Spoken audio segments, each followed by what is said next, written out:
Oops.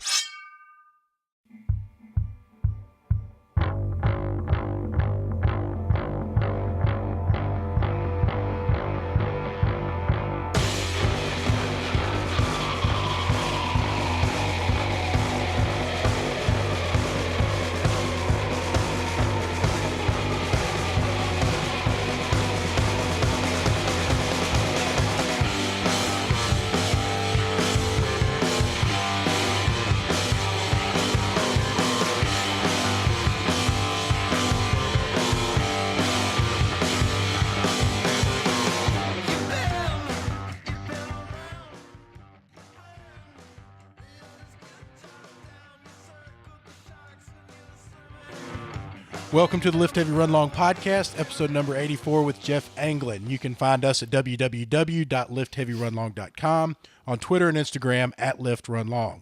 Also, feel free to email me directly at the address wilson@liftheavyrunlong.com.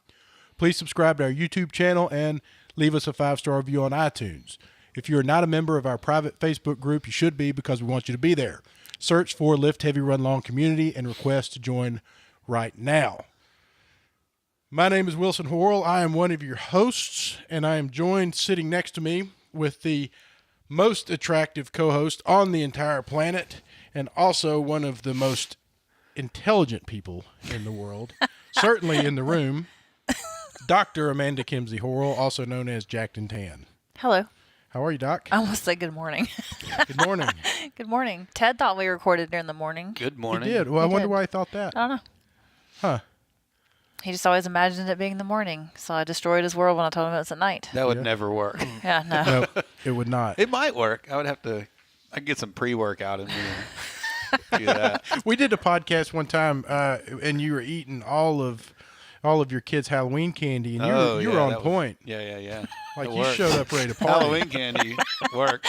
Halloween candy plus beer is even better. We should have whiskey and Halloween candy here all the time. That sounds really Why don't good. we have some right now? For Yeah. guests. I don't know. Y'all need to make that happen. man. I don't encourage know. it. I think drinking is probably a good thing for podcast guests. I debated it, but I wasn't sure. I Oh was like, yes, I don't know. yeah, yes. fun. For future, I always bring a beer with me. But for a while, I was bringing beer for the guests, and then we'd have a guest that's like super healthy, and like I felt like a douchebag, So that's when I switched to just having like a cup, and so Nothing wrong with a cheat hour. nothing wrong at all. So Well, I always feel like I don't want to push too hard, because I feel Right. like that everybody should be drinking all the time if you don't have a problem with drinking. It doesn't make sense. If I didn't have a problem with drinking, then I would certainly drink until I did have a problem. So it doesn't make sense to me why people that don't have a problem drinking don't drink all the time. you've said that before, and I think it's hilarious. Well, I do think it's hilarious. You said it. You said it somewhere where you were like, "I can't believe you're drinking. Why don't you just do it all the time?" Yeah, it just seems like something that would be, I don't know. I don't get it. I don't get y'all. And next to Dr. Horrell is Jeff Anglin, who's our guest on the show. How are you, Jeff? I'm pretty good. How about you? I'm good. Thanks for coming out to sit with us. I appreciate you having me. And I appreciate you putting up with all the ruckus that goes into getting this thing started and all the wires that don't work and things that need to be plugged in and switched around and all my frustration that goes with that. 20-minute mic check.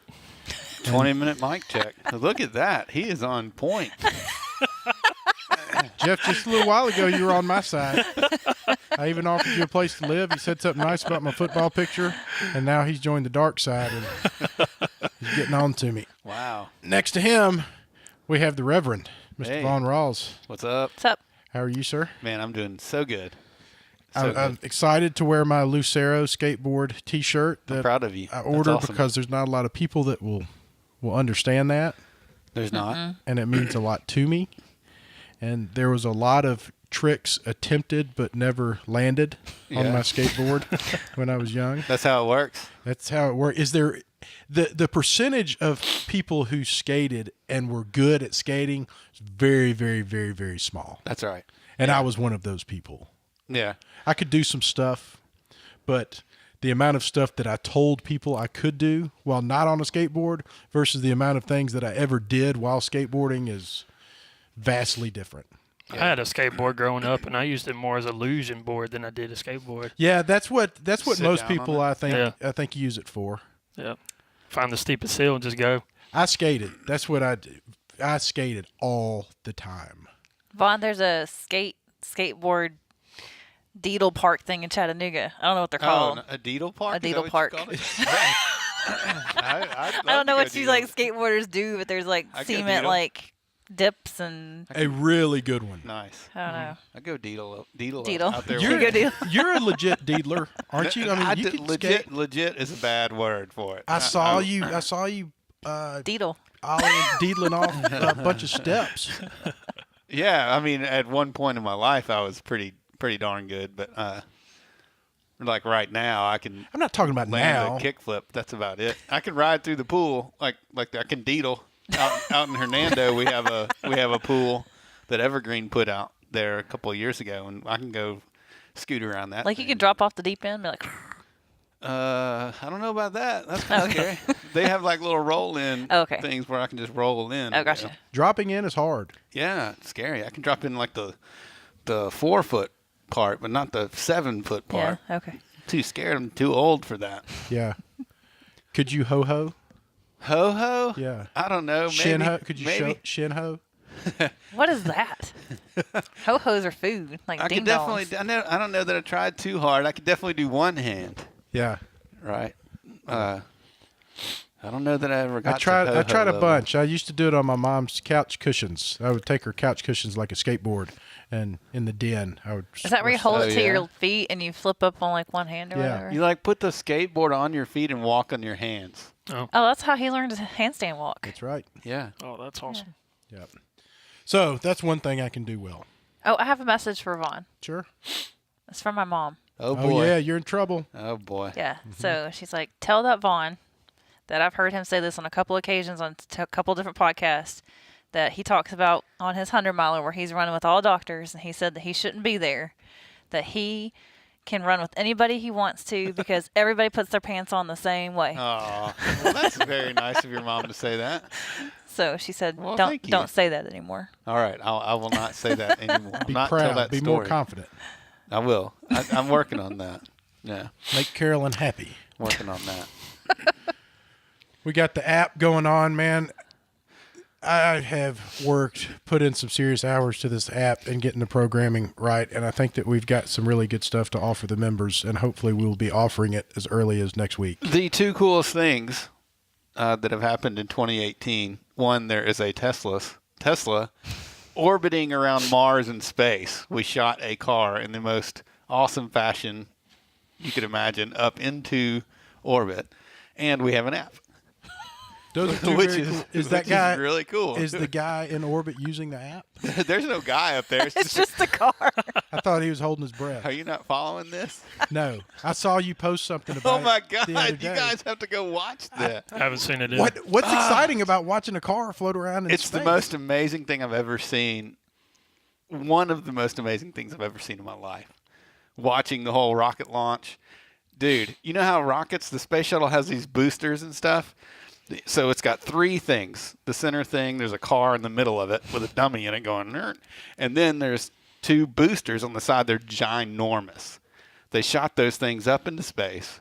The two boosters on the side, they brought back down to Earth and lowered them simultaneously back down onto What? their landing pads. Oh, no Whoa. kidding. Really? You know how when the space shuttle shoots off, just they break dump them off. in the ocean Break or off. whatever? No. These things, this was like Iron Man, Tony Stark kind of shit. Like, you watch these things Wow. and they you have to go watch it.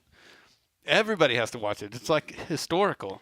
I just think This it's is- weird that they put like basically junk in space with all the other junk floating around in space. Are they going to go get it at some point and bring it back His down? car is supposed to be orbiting between like the sun and Mars or something for 1 billion years. They're probably just sending them up there and being like, we'll just tell people it's 1 billion years. Hey man, look at it. It It'll looks, probably burn up. it looks Yeah. fake as hell, but I Probably is mean, fake. You know, man, it's very cool. Everybody needs to check it out. All right. Well, I checked it out, and it still didn't look cool. Science is so dumb. Man, just lost my stuff here. All right. What else we got? We have some really, really, really extremely sad news. Most of the people that listen to the podcast, I think, are familiar with Brian Swanson, our friend and sometimes co-host and sometimes cameraman, and sometimes plug in Thirsty Runner. And at Thirsty Runner on Twitter. Yeah. His wife Carol passed away. Mm-hmm. She's been battling cancer for a long time now, and her time was up, and we're all really, really, really, really super sad about that. She was an incredible person. So keep Brian and Carol and their family in your thoughts and prayers. And the best part of my week that has come out from a really bad week with that happening is when I got a text from Brian that said, "Hey man, if there's still room at the Sillamore cabin, I think that getting lost in the woods for a few hours would be a good thing. Yeah. And I want to go run the race." That's awesome. Yeah. And I was so excited. I immediately texted Vaughn and I said, "Vaughn, you lost your bed. You're now on the floor." He Gladly. said, "Happy to do it." And so Swanson and Dr. Horrell and Vaughn and Abby are going to load up like the Griswolds, and we're going to go to Sillamore, and we're going to have the best time ever. Yes, we are. And I have one more thing. I have a whole list of things. Then I'm not doing all of them, but I have one more thing. Bring as many as you want. Something happened to me today. Speaking of the awesome things this week, and a lighter note from Carol, but I got to work today, and I went to the kitchen and got coffee, and I walked in, poured my cup of coffee. In the middle of the pouring coffee, the lady standing next to me goes, "What's up, Rev?" Whoa, where? Oh. And I didn't miss a beat. I said, "Hey." She said, "How's it going, Rev?" And I was like, "Good, going good." Put pot back, went right back to my desk. But This was at work? yeah, at work. It made my day. That's pretty cool. This podcast reaches a lot of people that I wouldn't think would listen to this podcast. Yeah. They don't have a real reason to, that I wouldn't think would tune in to something called Lift Heavy, Run Long, which is good because clearly we don't spend a lot of time talking about lifting heavy or running long. But people like digging into things, right? So like when you meet somebody and you go, "Oh, I have a podcast," or whatever, somebody finds out you have a podcast, they go to their computer and like start looking. What is that? Like, they want to know what's going on with people, and so they start looking up on Facebook and they start looking up on the socials and on the internet and all that kind of stuff, and it spreads, I think, faster than. That's what Matt Reynolds, he told me about this, and I just started doing my research too. Never listened to a podcast before, did my research after what he told me, and it's pretty interesting. So what was your first, from the outside looking in, when Matt said, did he tell you first, "I'm going on a podcast"? He said it was right after his interview with y'all. Okay. And he told me about y'all, and he was like, "I think you should talk about what you do, and tell them and spread the word." And so then you go and look at it, and what are your thoughts? Well, at first I saw the title "Lift Heavy, Run Long," and I do neither one of those. Running long is about the farthest I do is 13.1 miles, and lifting heavy, I don't know, average. 13.1 miles is a long way. A long way, man. Unless you have a bunch of tailwind. Because I ran Saturday, I decided I was going to go. Sunday, I ran 13.1. I set out to go 10 miles, but I got that feeling I got at the 100 because I had my backpack with the tailwind. And I mean, I'm telling you, like, I just get on this level where I'm just going to do this all day. I'm just not going to stop. And so I was like, okay, I'll do a half marathon. And I did. And I felt so amazing. The whole time.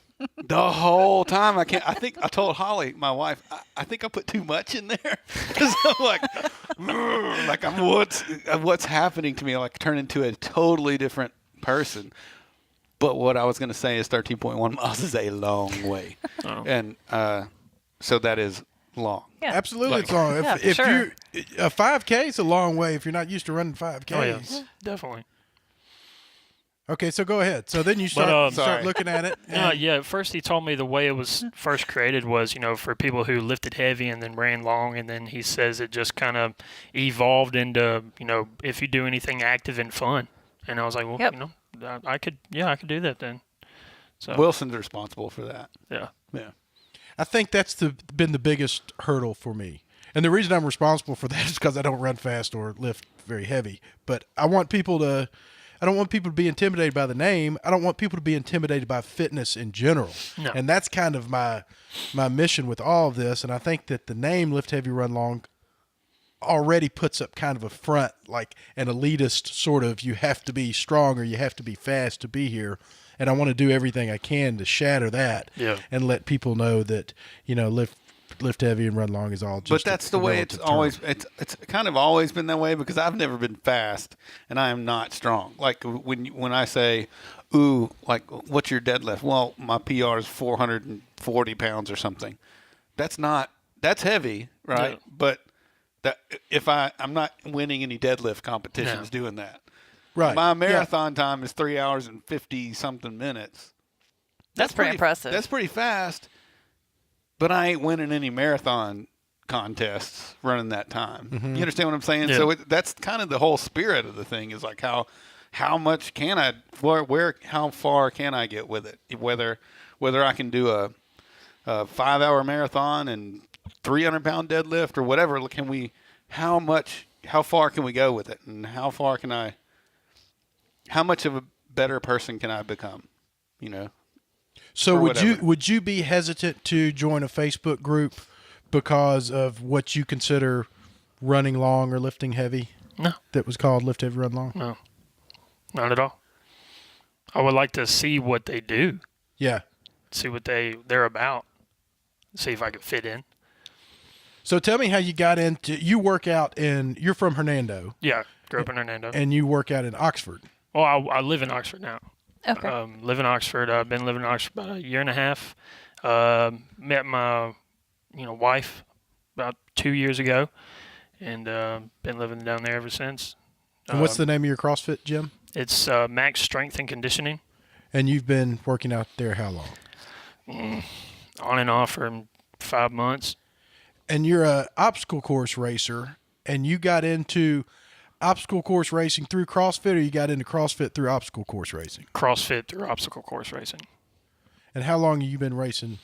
I did my first race in 2011, Warrior Dash, and then I did another one a year after that, Warrior Dash. I didn't get really into it till 2016. Do you think that I did a Warrior Dash, and I kind of feel like now that Spartan is on the scene that I don't like, not to knock Warrior Dash at all, but I kind of feel like that's like the entry level. It is. Like oh, well, I if somebody says, oh, I run Spartan races, I don't go, oh, well, I did that. I did a Warrior Dash because I don't think it's the same. No, it's not the same. Thing, I try to tell people if, they look at me and they're like, man, I want to do a Spartan race. And I was like, well, since you've never done a Spartan race, I would say do a Warrior Dash. It is the perfect entry-level race that you could possibly do. Yeah. It's 5K, 3 miles, and 12 to 15 obstacles that are pretty simple.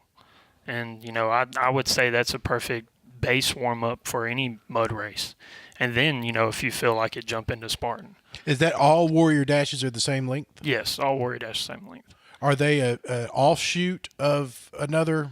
I don't think or are they so. their own brand? I think Warrior Dash was like the first mix up the obstacle course race with running and that kind of stuff. Yeah.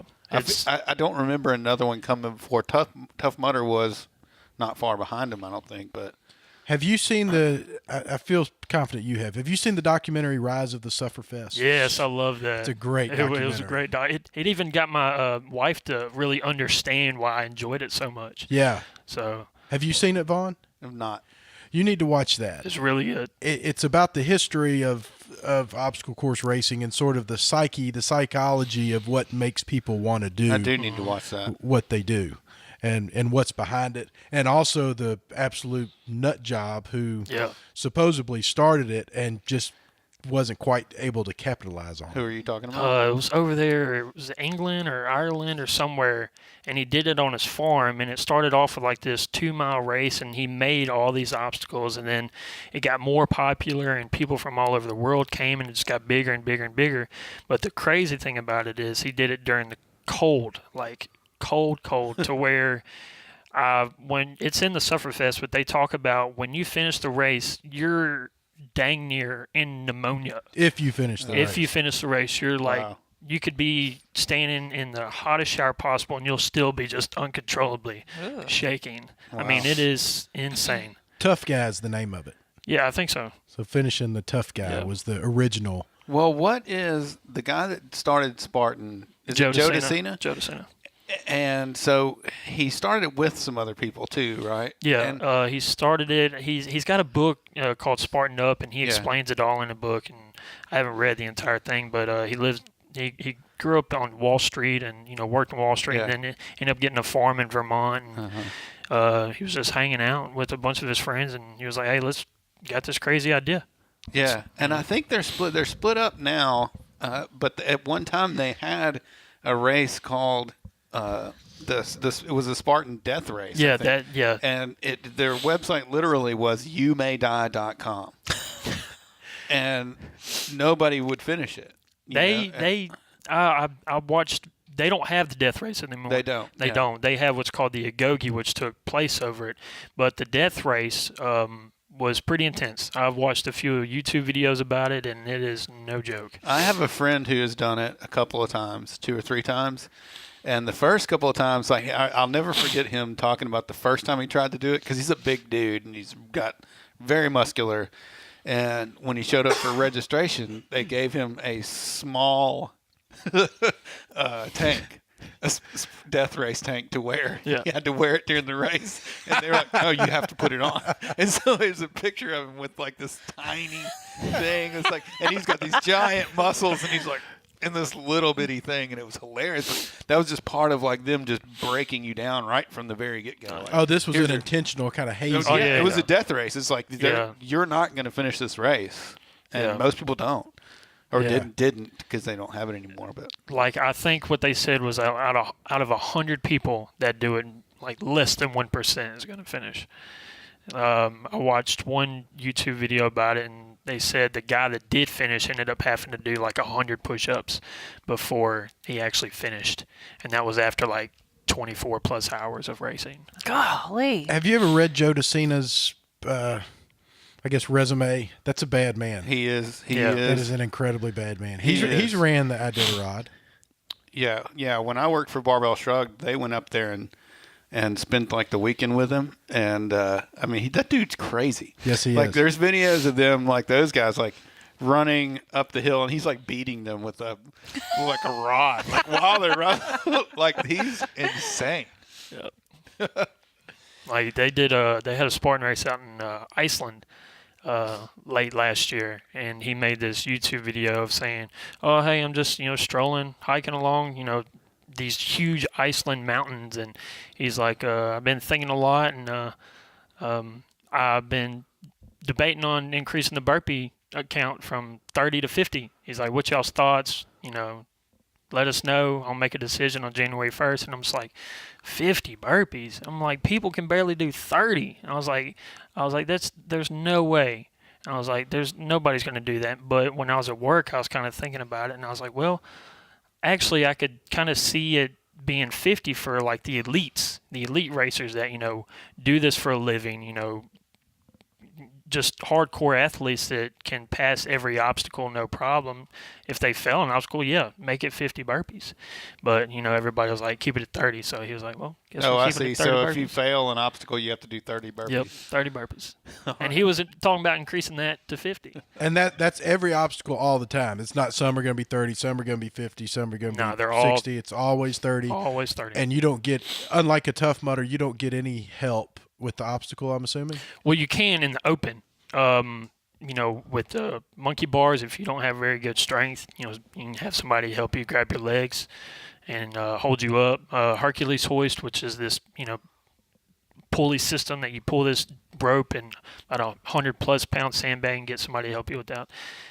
Elite and competitive waves, no, you're on your own. Do they combine the open and the elite and competitive waves? No. Can you be a competitive person out there and have different rules than the open people? No, they do it all separately. Like they have the elite males go out first at like 7, and then the elite females at 7:30, and then the competitive wave, which this year it's by age group now, but they did that at like 8, 8:15, 8:30, 8:45, and then at 9 they had the open wave, which every 15 minutes they'd have a new wave start.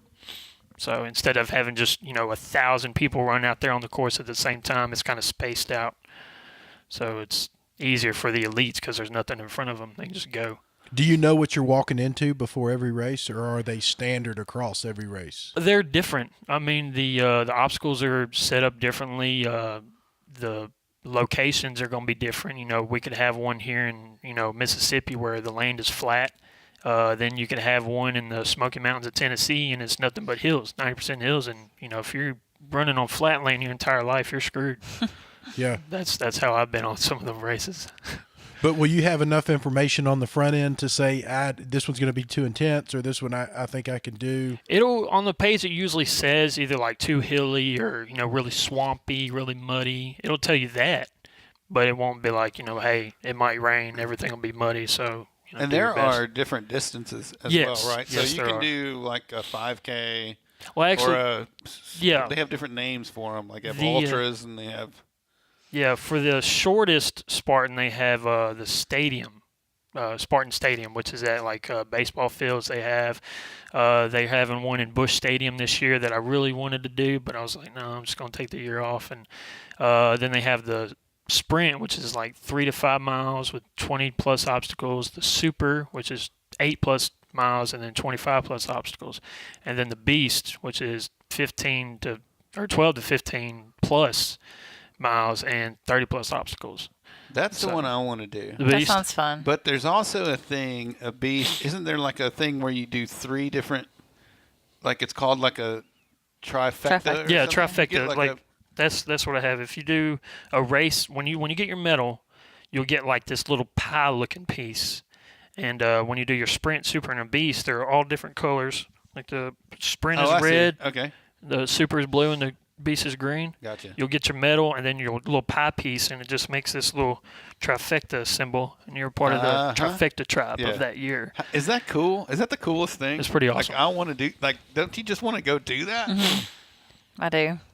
I want to get my trifecta sometime. Y'all move around better than I do. Those obstacle races just kill me, man. You'd be surprised what type of people are out there doing it. Like I was in Atlanta this past year doing the sprint.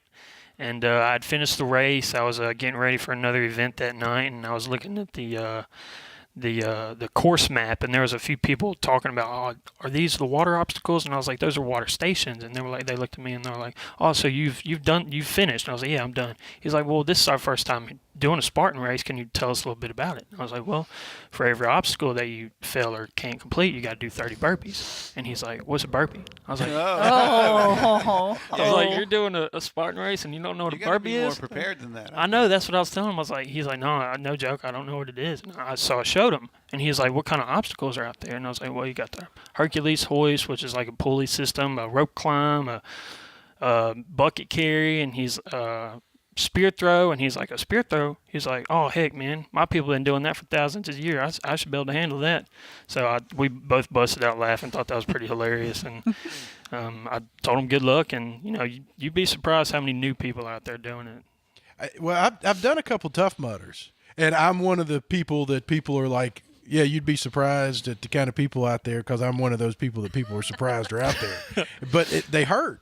Oh, yeah. They hurt. All that, and it's not even the obstacles so much as it is the obstacles after doing 6 or 7 miles. Just your hips and everything's tight, and you just get dinged up so easy that I'm always worried about getting hurt. That's how I usually am on certain terrains. Was pretty wild. Was back in 2016. I was out goofing around out in the woods, and I jumped this ditch and sprained my ankle real bad. But yet at races, I've never hurt myself. It's always at training when you're hurting yourself. Why is it that? Why is it like that? It just sucks. I can't imagine going through it race style, like just fully engaged. I mean, I go through it kind of prancing around. I usually start out slow. I don't really do it to win it or get a better time. I mean, I would like to do well, but it's not like I have a goal. Are you competitive? I mean, do you finish up there? For the average, yeah. For the average time, I finish pretty well. When you're at the starting line, do you pick out a person and you go, I'm going to beat that person? I'm going to beat that Well, usually I wait till we actually start, and then I see how they run, and I'm like, oh, That's a okay, little well, smarter we than run me. similar, so I'll just try to keep up with this person. And it's also fun to people watch when you're out there running. Yeah. So it's pretty great. I usually pick out about a dozen people, and then I have about a dozen excuses throughout the race for why it just didn't work out for me. I'm like, I'm going to take that guy. He's chunky. He can't do it. He's knock-kneed. I'm going to take him out. I'll beat him, and then I'll get going. I'm like, he's probably wealthy and doesn't have to work. He trains a lot, or he's been doing this longer than I have. But throughout a race, everybody I think I'm going to beat, I never do. Ever. Well, you said something that sparked a thought was you'll be surprised the people you see out there. Yeah. And you'd be surprised the people you see running 100 miles. Oh, yeah. Yeah. Like, that's and true. I think are we getting better as a society where people are like, I can go do these things. Like, I feel like at one point people that ran marathons were like, well, we run a 2-hour marathon and nobody else can run. You can't run a marathon. And then all of a sudden now you got people running marathons that you would never see in the marathon, or people you would never see in a Spartan race, or people you would never see in a 100-mile race are doing these 100-mile races. And you never saw that in the past. So I think that says something good for our society where people I do too. Where people are like, now, oh yeah, you know what? I am going to go run 100 miles. People refer to an area of that as the Oprah effect, from when Oprah ran the marathon. She, got Oprah ran a marathon? I didn't know that. I didn't know that that. either. Wow. and along with Oprah running a marathon, as you can imagine, came millions of people that said, if Oprah can run Well, a of marathon, course. then I want to run a marathon. Yeah. And there's studies that show how that has played out, through a graph, and it brought a lot of people into the sport. Now, Yeah. how the I don't want to call them true marathon runners or the fast marathon runners feel about that is probably mixed. Here's my thought about that, because I thought about that. Because My I read thought is they can suck it. they can suck it. They can suck it. But I think I read an article about this where there's some elite dude was bitching about, this guy's running a 6-hour marathon and the cutoff times. They have the cutoff times, right? And I think that's legit. And they're like good cutoff times. Like I think most marathons, what do you have to run 6 hours? Like if you miss 6 hours, they'll pull you off the course. You guys almost got pulled off of Sillamore, right? You were like, Yeah. screw it, I'm out. But you took off and you finished, and so you finished. So I think there's that level where it's like, I run a marathon. If you can run a marathon in 6 hours, hell yeah. That's awesome, because that is a long freaking way. Mm-hmm. You know what I mean? That is awesome. And I think that's if you're a guy that runs a 2-hour marathon and you hate the guy that runs a 6-hour marathon, well, you're just an asshole. Mm-hmm. Yeah. Put that on your little... I've got a Deep. little tick mark, but I'm okay with that, because that was was an appropriate time to call someone that name. Right. So I'm Well, I've heard happy somebody to else say edit that, like a really competitive, 2-hour runner, say more props to the person who goes out there and runs for 6 hours, because I wouldn't be out there running 6 exactly. hours. Exactly. And I'm just as far away from that guy Yeah. that wins that marathon than the person that finishes Yeah. 6 hours. Yeah. Like that gap is just as far away from me as it is from them to me. You know what I mean? It's the same. And It's the same. realistically speaking, if I was the 2-hour marathon runner guy, I can easily see myself not liking the 6-hour marathon guy. Why? It wouldn't bother me one bit. No. they're because- not even competition. It's not even What's- about competition. But I why don't- would that bother you? Because I'm an a-hole. Oh, Well, I thought you like a reason. the only competition. that It's like saying I'm not out there racing. Ask me when I win a race, and then I'll probably feel a little bit different about that. Okay. I don't think I would. Gotcha. But the competition. Nobody thinks that The nobody wants to competition think that I they have is I can deadlift more than that dude. He's faster than me, or That's my point. That's your thought. You go to your strong point. And you say, I can deadlift better than that but guy. also, if you can deadlift more than me, I'm like, oh, I can outrun that guy. Well, it's human nature to go there and say and find whatever you're best at and try to separate yourself. But at the same time, I'm not out there going, that guy's a douche because he can't do this and that. Like, I think it's great that everybody's out there. I do too, obviously. I mean, we have a community that's encouraging people to do just that. My point is that there is another side to that, and I see that other side. And if I was running 2-hour marathons, then I would. I don't think that's the case, and here's my argument. Because we had John Autry, and we've had 2 guys that can run 2-hour marathons. Both of which are better people than me. Yes. because those guys are like, yeah, they love it. They're like, yeah, I'm just glad you're out there. It doesn't matter if I won the St. Jude Marathon. I'm excited to be here, and I'm excited that you're here. You know, so there you go. They should enjoy it. I mean, it would be nice to be on display. I mean, if there is nobody out there running, then you just run a 2-hour marathon for nobody to see you do it. Right. I would want as many people as possible. That's right. Either way, I don't ever have to worry about being in that position because that's not going to happen. So you do Spartans primarily, but what are the other do the Spartan people hate the Tough Mudders, and do the Tough Mudders hate the that's a good frog no, runners? not at all. Not at all. I mean, what are the different camps of running? Heck, I mean, you know, there's really no separation. You know, I mean, you said there's like Warrior Dash, there's Spartan.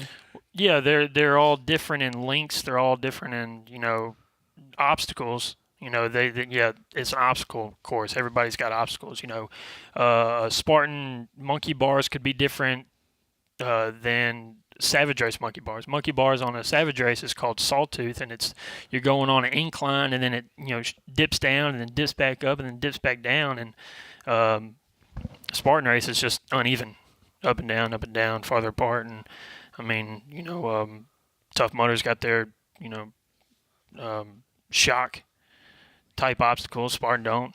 They have their spear throws, which Spartan's known for those, and their burpees, and all their different carries and stuff. And then Spartan's also got different type of endurance events called Hurricane Heats, and Hurricane Heat is a team-based event, which you know, goes on for hours, and it's just you do everything as a team. You know, no one left behind kind of thing. You know, you learn the warrior ethos the entire night. I will always place my mission first. I will never accept defeat. I will never quit. I will never leave a fallen comrade. And you repeat that literally the entire night and drill it in your head, and that's basically how you live your life. That's how you should live your life. You know, whether it's running a marathon or a Tough Mudder or a Spartan race, if you see somebody struggling and you're really not doing your own thing, you'll help them out. That's what I do. You know, if I see a 5-foot person trying to get over an 8-foot wall, I'm like, look, I'll give you my hand. I'll throw you over. So, do you find that one style of race has been more accommodating and welcoming than the other? No. I mean, it's pretty all similar to me. I mean, you know, I've made majority of my friends at Spartan races, but you know, they all do the different races too. I've seen them at Savage Races, and they're all like welcoming, and you know, we have a good old time. And you know, after the race, we'll go out and have drink and beer and food, and I mean, it's just one big party. You said that you're on a team. Well, yeah, it's not. I mean, it's kind of like a, you know, you don't have to be on it. Like, you can go out and do your own thing. It's just the team Southern Spartans is in the southeastern part of the states, and it's just about having the biggest team and, you know, just getting together and meeting new people that's on that team and coming together as a group. Usually we do it to raise funds or make T-shirts, and there's another team called Avery's Army, which is this little girl. Avery has a Rett syndrome, and you know, we run because she can't, And, there's this guy, Jason Clayton, which is the guy over Avery's Army and Team Southern Spartans. And he'll, make shirts for Avery's Army, and we'll buy them, and then he'll, put the money towards her. And, we're out there doing it for her, and they'll bring her to the event. And then when the whole team is across the finish line, they'll pick her up out of her wheelchair and, carry her over the fire jump and give her a medal too, even if she just does that last 100 meters. I mean, it's like I said, it's about the community. I mean, it's just really great to be a part of. So, when you're on a team like that, do y'all have to run together? Is it just about the group and just having about acquaintances out there? It's just about the group. And, I've asked Jason, a couple of times, I was like, do I have to, run with the group? He's like, no, you sign up, be a part of the group, hang out with us before and after, but while you're out there on the course, do your own thing. If you see a fellow Spartan or teammate, help them out. I think that's where a lot of people go wrong when they do these kind of group things where they're like, you got to put the shirt on, and if you don't run the race with the shirt on, then you're out of the group. No, they're not like that. Like you can't go, oh, I saw a picture of you on Facebook and you didn't have the shirt on. You're not in the group anymore. Yeah, you can't, I can't even imagine being in that situation at this stage. No, nobody's like that. No, That's what Wilson does to me when I don't wear my lift heavy run. You turn around right now, go in there and put something else I'm on. calling Scott Hollis. I'm just kidding.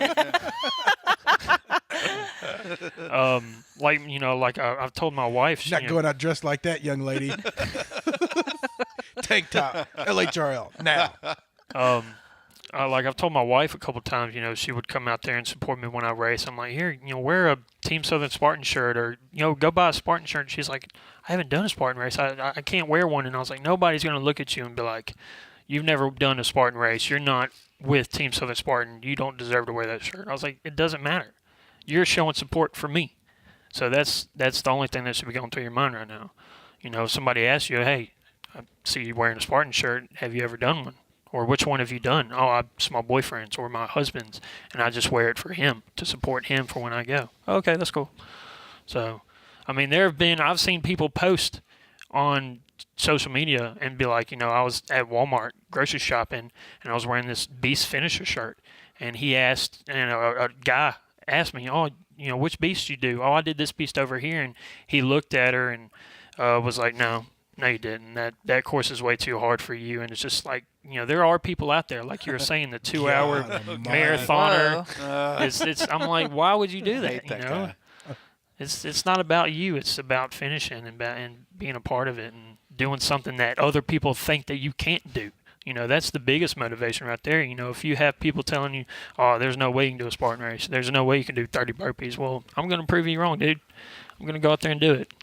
I want one of those Beast shirts, though, man. The Beast Finisher shirts. There are a lot of people that actually sell their medals on eBay. Oh my God! And the whole Spartan community is against that. Like they'll see that. And why wouldn't they be? What the heck? That's so messed up. Why would you do that? Oh my God! I don't know whether it's worse to sell one or to buy one. Which is more shameful than that? Like, look what's coming in the mail, honey. I think it's to buy one. A race that I've never done before. We're just going to hang it up and be like, can you we're blame going to train the guy? for that. If you could get $500 for your marathon really. It's like, okay. He started keeping his medals then. If he could, maybe I have been selling. They wouldn't get through.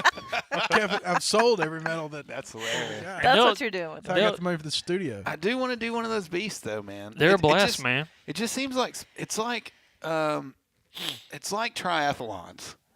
I feel like it's kind of in the same category where it's like you don't just jump into it. It's because you got to travel to Vermont or you got to travel wherever to do this enormous event. Like with triathlons, you don't just go with running. I could go run with my stupid shoes and my whatever. Just go out the door. I signed up for a race and I'll go run it. But with these kinds of things, it's like it's a new lifestyle. It's like a thing you gotta invest in it, and you gotta do this. Like with triathlons, you gotta buy a bike, you gotta buy shoes, you gotta learn how to swim, you gotta do all these things, and like travel to the race. It's not a small thing. It's like a commitment that if somebody wants to really do what you do and do like the big Spartan Races, you got to pony up and, commit to it. Exactly. You know? There's a lot of people that are like, oh, I got a new pair of running shoes in. I just got my other ones, 3 months ago, but I wanted these right here. They're cooler. Or, oh, I did, 10 times trifecta this year. I'm like, that's awesome. Congrats for you to be able to take your time off and go do 30 races. I don't. But I'll cheer you on because I know that's what you love doing. Yeah. The most that was done last year was 23 trifectas. And what's really impressive by that is not only do you get your regular medals and your little trifecta pieces, every time you do like a ×2. So 23 trifectas would be 23 times 3? Yeah, so okay. 69 races. That's insane. That's like multiple races every weekend. So, you're pretty dedicated. Your life is centered around that. But what's really cool is when you get the multiple trifectas, I think after 5, well, they'll give you a regular medal that says ×2 trifecta with like the logo on it. And then like from 2 to 5, they're the same size. And then after that, they just get bigger and bigger and bigger. And the guy that got the 23 times medal was literally like a satellite dish. The size of your head. He looks like Flava Flav. Yeah. It's like he's got the Playboy Channel satellite dish. Like It's a big medal. I'm sure it weighs a lot too. I wouldn't be able to wear it. Maybe for a second to take a picture and then take it off. So what about the people that would like to just go run an obstacle course? Where would they start? Well, the first place that I came across it was on Facebook, but that was back in 2011. Google, But would it be a warrior dash? Would it be a Spartan race? Would it be a? If you think you're a badass, do a Spartan race. But if you're like, oh, I've never done one, and you just, think about it and, debate, should I not, do a warrior dash. Because there's the obstacles, I would say the hardest obstacle is probably the slip wall. You got this, 18-foot wall, you got a rope to help you out. But if 500 people have been on it before you, it's muddy and slick, and it's pretty difficult if you don't know what you're doing, especially if you don't have the right shoes. So, it's also about technique too, but I would say Warrior Dash is the go-to beginner mud run. What's the training regimen look like in that culture? Oh, well, a lot of the OCR community is, I know a lot of people that are CrossFitters, so that really helps out a lot. And before my Spartan Beast in Central Florida, I had joined CrossFit, and honestly, I didn't run at all. Like from the time that I did CrossFit to my race in Central Florida, I didn't run any except for during, the workouts of the day. And we know how that goes. Yeah. And I'm not going to lie. When I was out there running, I think it ended up being like right at 13 miles. I was comfortable the entire time. I wasn't heavy breathing. I felt like $1,000,000 the entire time. I'm never cramped up, never got tired. And I'm like, it had to be from all the, especially from CrossFit with all the Metcons that you do, really helps you out in the long run. And, that's my thing.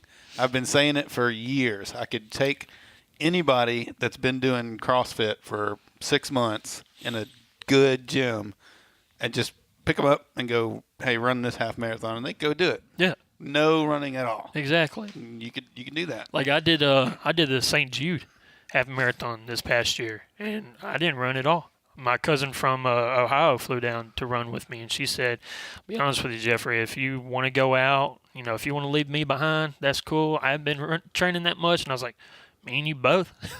So we're even. I was like, we'll just stick with one another, and if one of us has to back off, we'll back off. And honestly, I felt comfortable up till mile 10.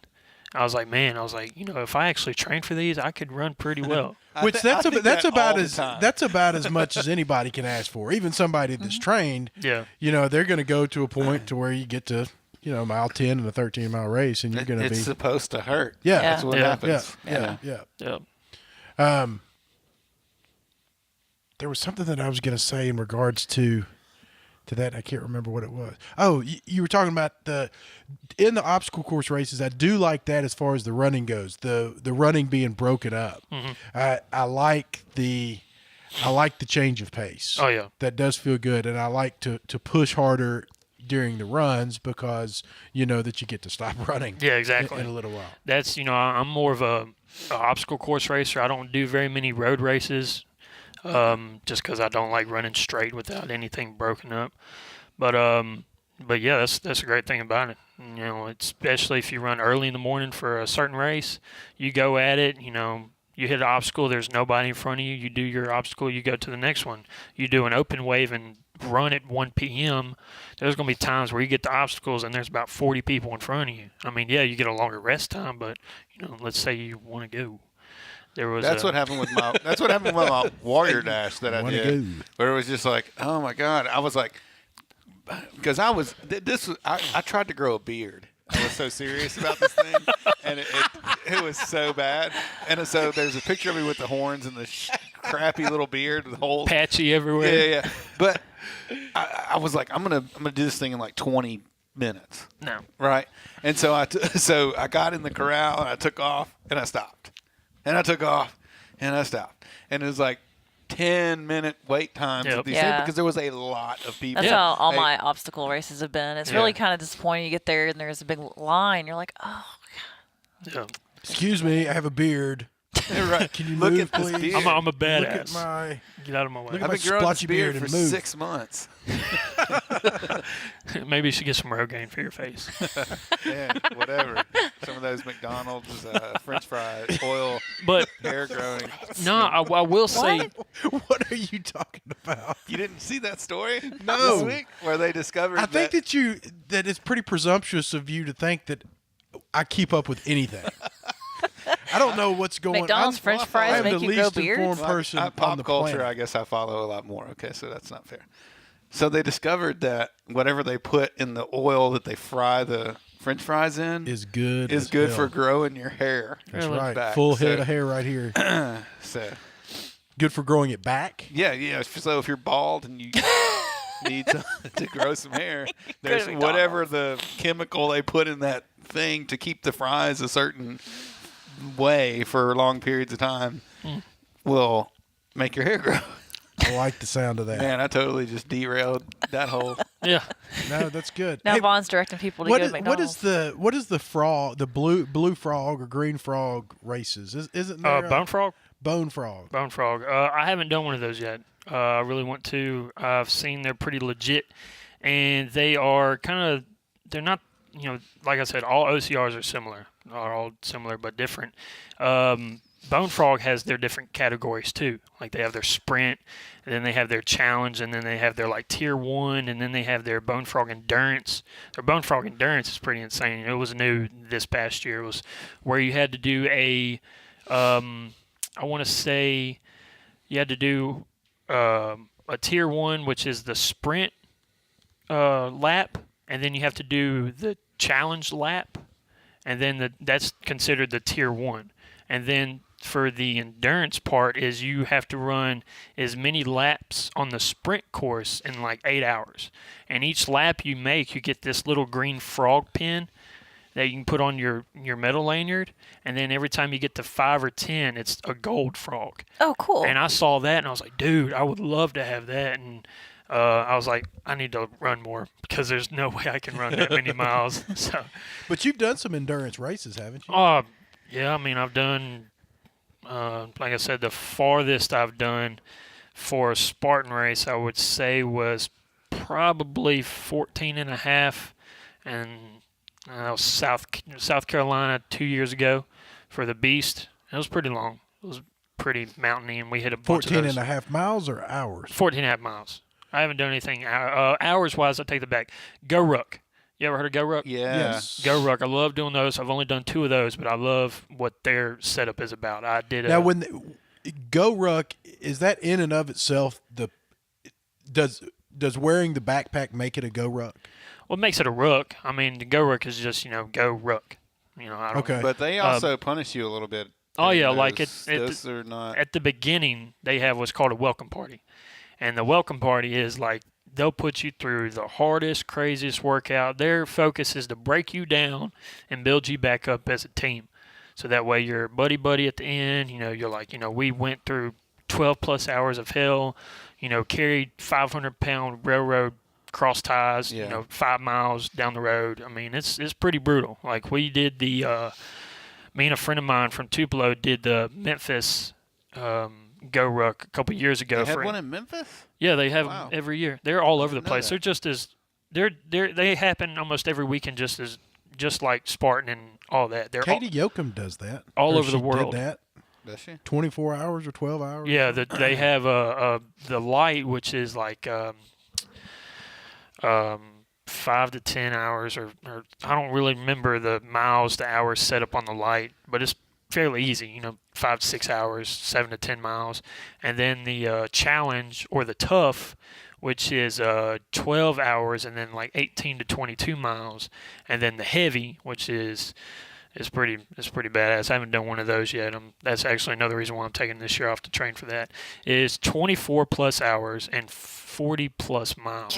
Woo! And what's really impressive Now we're talking. is they have what they call the Goruck HTL, heavy, tough, light, and it's kind of like a Spartan trifecta. Of course, you got to do all three of those. Do it all three. You do the heavy starting off on like a Thursday, and then you'll go through Thursday 24 plus hours. Then Friday you'll have like a however long rest. It could be 30-minute rest. It could be 5-minute rest. And then you'll start on your tough, and then you'll go through 12 hours of that. And then you'll have your rest of that, and then you'll do the Wow. light.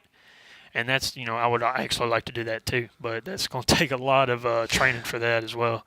So Wow. it's pretty. And these guys got the marketing of this stuff down pat. Don't Oh, they? yeah. Making sure that they're going to get Yeah. all your money. Oh yeah, I mean the events are expensive, but I mean they're fun. I mean any obstacle course race, endurance race, Goruck, Spartan race, some of the marathons that y'all do, Oh yeah. it's expensive. I Yeah, mean, it's all expensive. That's I'm pretty positive that's the reason why a lot of people don't do it. Is they're What's like they look just at curious, the money. like what's the average cost of a Spartan race? For the beast, let's say the starting price 6 months before the race is going to be like $120. Okay, And that's Like a starting marathon. off. fair enough. And then, like, as it builds up close to the date, the price is Goes going to go up. Gorucks, the light is kind of similar. It's probably about $60, $70, and it goes up. And then the heavy is up to like 150 plus. I mean, I think I paid $200 for the Tunnel Hill 100 miler. Yeah. my friend Yeah. Tanya from Tupelo did the 100 miler tunnel Nice. hill. Yeah, she's a big time endurance racer. She did the Vol State Marathon last year. Y'all heard of that? Oh, yeah. That's what Like the- David Failing was talking about that. That's the 315-mile race across geez. Tennessee. Yeah. Wow. No, you can have that. She was like, you should do it with me. I was like, yeah, I'll get on my bike and just pedal right beside I'm you. going to need about a week to do Yeah. that. Oh, it That's took a long her. way to ride on a bike. It takes about a week to do. It took Okay. her about Yeah. 9 days. Well, the only reason why it took her 9 days to do it is because her boyfriend at the time was trying to be all big macho man and do it with a ruck. And she's like, What people are- you don't do this stuff on average basis. Like, you do not need to carry this. You're just going to screw That's a- yourself in the long run. 300 miles, it sounds like a great idea. Let me get my rock. Let me get my bag. But Do we really need a bag? Like, let's just No. go for a run. yeah. Let's just go the easy route here and run 350 miles without the bag. She's pretty awesome too. She's done the I don't know what the name is called, but it's the 7 marathons in 7 states in 7 different days. Like the and you'll Maniac? start Is like that the Yeah, Maniac Marathon thing? Maniacs thing. yeah, in the Mississippi River, and you'll like bounce back all the way down Mississippi River in each state. And what's pretty cool is you'll have like the regular medal of the race of what it's called, and then like each state is a medal of its own, and it hangs on the bottom of each medal. And she's got like this foot-long medal, and I'm just like, no. She's like on the last day, on like the last 10 miles, her shins just started screwing up so bad that the doc was like, "You've got to stop." She was like, "No, I'm doing this." Oh, my gosh. Wow. When does it stop? You need to watch a documentary that you need to watch is Big River Man, Oh yeah, where just speaking of people doing ridiculously dumb stuff, this guy swims the Amazon really? River. I don't know about It's that. nuts. No, you don't know about this guy either. He was completely off of his rockers. He Speaking dead of, now? you need to go I'm sure. watch Probably from swimming episode the number Amazon. 81 of the Lift Heavy Run Long podcast with Dale Sanders. Yeah. That's right. Because that dude is just as crazy. He's hiked He's the awesome, entire though. Appalachian Trail at 81 years old. I read his So bio. long. I was like, man, Yeah. that's gonna be a hard follow up on that. Yeah. Yeah, pretty impressive But stuff. yeah, I read that and I was like, wow, this guy is awesome. So what's your biggest pipe dream? I would like to maybe make podium at a Spartan race. I think that'd be pretty awesome. A lot of training involved with that. A few friends of mine have, said, hey, you should do American Ninja Warrior. I was like, that'd be pretty awesome. That would be and fun. I know that, not to be rude out there to the public, but it seems like you have to have a sappy story to be able to get on, because that's what it seems like. And honestly, I got a sappy story. I actually have a really good sappy story. I just got to get somebody that's really good with photographer and editing out videos, and I just got to make it. There you go. Do you? Yeah. So you have to apply to. You have to apply. I would think that's American Ninja probably a Warrior? pretty big chunk of That getting on is, there. isn't yeah. it? They do it by regions, and I looked it up. I read the info about it, and they're like, you have to send your stuff in advance because they have so many other videos that they have to watch and take notes on. Like they'll say, I read it, if your video doesn't have enough lighting, they'll send the email back to you and be like, hey, you need to work on your lighting. That way, if it's early enough, I can fix it and then send it back in. They can check and be like, okay, well, it looks good. And it just, like I said, if you have to have a story that like really hits them in the heart, and they're like, this guy is very motivational. He's got a lot of hard stuff going on in his life. Let's get him up here. So I'm just waiting for my time. But I bet if you knew somebody. Oh yeah, I'm sure if you knew knew somebody. somebody, you could. Isn't that what Drogmiller applied to, and she made it to like the second or third round? Wasn't that the silver? What was the thing that Janice Ferguson did? We had her on the show. Was the She won the state hog killing. Nah, yeah, she did. contest. But also it was the thing that Austin, the wrestler, That's it. 316. Wrestling The guy. I think. Stone Cold Challenge. Yeah. something Stone like Okay, never mind. Skull Stone Cold Mount Steve Austin or something. That's right. That's what she got through. The Broken Skull Challenge. Broken Yes. Skull. Broken that's it. Skull Challenge. Look at Yeah. me coming through in a clutch. That's Yeah. what I Thank do. you. Perfect. Thank Yeah. you. And She, you didn't yeah. even have That a memory of mine. computer to look it up. You did good. Yeah, but I think that Drogmiller was doing Ninja Warrior. No, that was Stone Cold, whatever. I don't know. She may have anybody done. She may have applied to that, but I know she made it through a couple rounds of Stone Cold. I don't know anybody that's tried almost the got Ninja. on. The Ninja Warrior thing is crazy, man. Oh, yeah. Like we went over to my son had a birthday party at the gymnastics place here in town, and this dude's got a warp wall. Whoa, where's that at? I'll send it to you. Well, good, because I've been trying to find a place that has This dude- somewhat ninja style obstacles. This guy's got it's like a 10-foot, 12-foot, and 14-foot warp wall, and when you stand there and look at that thing, it is incredible. Like that 14-foot jump, you not only have to get up there, but once you get up there, you're almost going backwards to grab the lip of that thing. Yeah, It's scary. I bet. Like it's super scary. Like you watch it on TV and you're like, that looks pretty easy. But when you stand at the bottom of that thing and you look at how big it really is, like Savage Race has something like that. It's called Colossus. On the backside, it's this huge warped wall, and you're down on the ground looking at it, and you're like, oh, that doesn't look too bad. You'll see people run up and no problem. You'll see other people grabbing ropes and other people helping them up. And I ran up and needed help the first time, and I got to the edge and looked down, and I was like, holy cow, it looks like I'm 50 feet in the air. And then you climb up another 10 feet, and they have this huge slip and slide, water slide on the back end. It's pretty awesome. So wow. You'll probably find this hard to believe, but I'm not very ninja-like in the way that I move around. And when I was doing my first Tough Mudder, this was important to me. I'd worked really hard, and this needed to happen. And there was what you were talking about, the monkey bars that kind of went up and it made a V. yeah. And it was important to me that I made it through that. Like I really needed to make this happen. I stood in line. And I was like getting all pumped up, and I got up there and I grabbed that first thing. And didn't even make it to the second one. Just as soon as I grabbed it, it was all slippery and muddy. It's like, man, this is horrible. And that's what I try to tell people. I'm like, you could fail at every obstacle. Just go out and have fun. You ain't got to. Yeah. So, there are some obstacles in a Spartan race where I'm just like, man, screw that. I'm not doing I'll just that. do 30 burpees. I'll just do 30 burpees. And we'll go around this Yeah. one. I got to the ones in the Tough Mudders, just like I'm not doing burpees or anything. I'm just gonna go. Yeah, that's what's great about that's Tough just- Mudder and Warrior Dash and Savage Race. If you can't do an obstacle, you can just go around. Just walk it. around Or it, don't yeah. want to. Or don't want to. Like I've Spartan done Race, enough you're gonna obstacles have to do your today. burpees. I don't feel like getting shocked because that shocking thing. I cannot believe they still have that around. Really? I cannot believe they still have it around. I walked around that. That was the one thing I walked around. Oh, I'm excited. I just knew that was a marketing ploy and that it was just a gentle kiss, just a little fuzzy thing they'd give you, and it will straight up knock you down. Oh yeah, I'm excited. Like I'm doing a Tough Mudder in March down in NOLA. It's my first one, and what's really cool about it, and it's kind of sad, is a friend of mine passed away last year. Loved doing Tough Mudders, and I was like, man, I really wanted to do a Tough Mudder with that guy. So me and a few of his close friends are like, hey, let's get a team together and run in his memory. And besides me and like the other people that are running have never done a mud race before. Like my wife is like, I want to do the half. She's like, I want to do the half. I want to do it with you. I want to do it in memory of Ross, and yeah, just be a part of something great. So I love that. I love it.